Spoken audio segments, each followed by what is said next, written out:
12.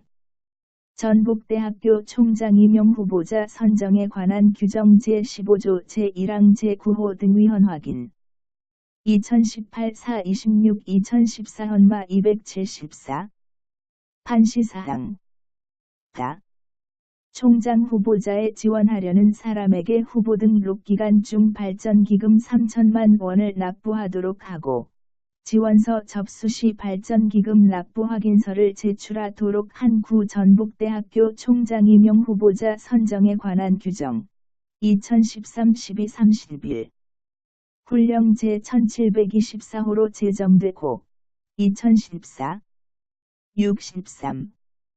훈령 제1753호로 개정되기 전의 것.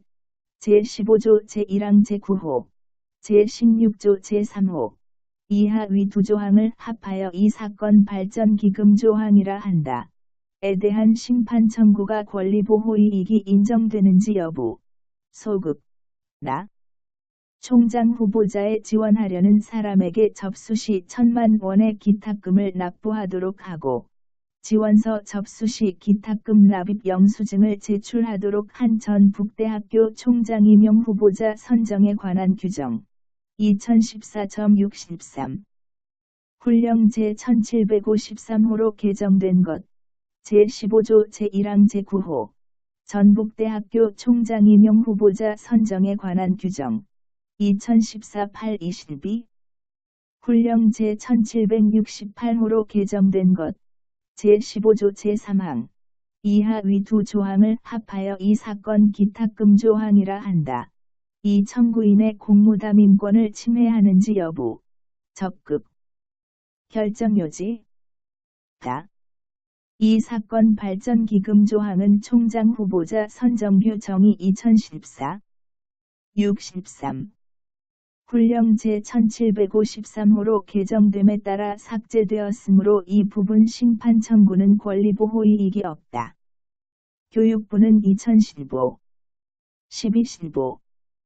국립대학 총장 임용제도 보완 방안을 통해 총장 후보자의 자격요건으로 발전기금을 요구하도록 하는 제도를 즉시 폐지하겠다고 발표하였으므로 이 사건 발전기금 조항을 통한 공무담임권 침해가 반복될 위험이 있다고 단언하기 어렵고, 그에 대한 헌법적 해명의 필요성도 인정하기 어렵다.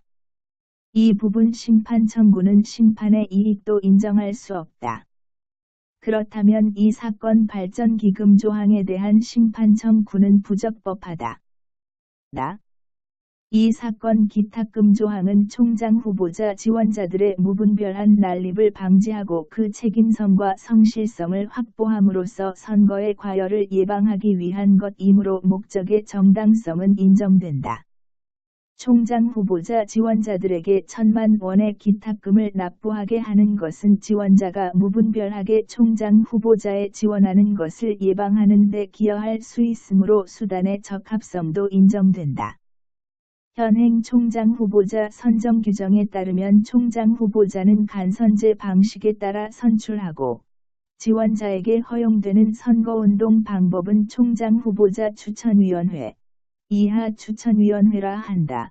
위원을 대상으로 한 합동연설회밖에 없다.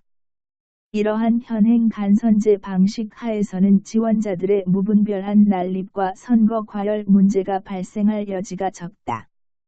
연역적으로 보더라도 과거 직선제 방식을 취하면 서두었던 기탁금 제도가 현행 간선제 방식 하에서 어떠한 필요성에 근거하여 규정된 것인지 이를 명시적으로 설명하고 있는 자료를 찾아보기 어렵다.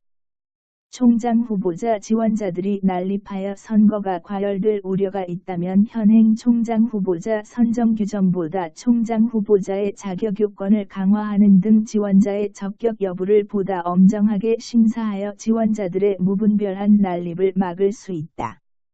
총장 후보자 선정규 정상 부정행위 금지 및 이에 대한 제재 조항으로 선거의 과열을 방지할 수도 있다. 이러한 방법은 이 사건 기탁금 조항에 대한 적절한 대체 수단이 될 수 있다.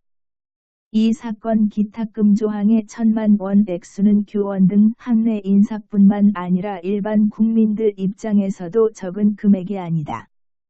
여기에 추천위원회의 최초 투표만을 기준으로 기탁금 반환 여부가 결정되는 점, 일정한 경우 기탁자 의사와 관계없이 기탁금을 발전기금으로 귀속시키는 점 등을 종합하면 이 사건 기탁금 조항의 1,000만 원이라는 액수는 자력이 부족한 교원 등 학내 인사와 일반 국민으로 하여금 총장 후보자에 지원하려는 의사를 단념토록 할 수 있을 정도로 과다한 액수라고 할 수 있다. 이러한 사정들을 종합하면 이 사건 기탁금 조항은 침해의 최소성에 반한다. 현행 총장 후보자 선정 규정에 따른 간선제 방식에서는 이 사건 기탁금 조항으로 달성하려는 공익은 제한적이다.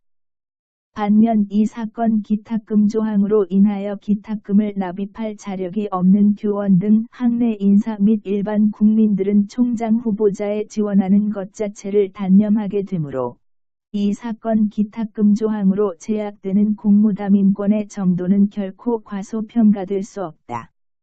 이 사건 기탁금 조항으로 달성하려는 공익이 제한되는 공무담임권 정도보다 크다고 단정할 수 없으므로 이 사건 기탁금 조항은 법익의 균형성에도 반한다. 따라서 이 사건 기탁금 조항은 과잉금지 원칙에 반하여 청구인의 공무담임권을 침해한다.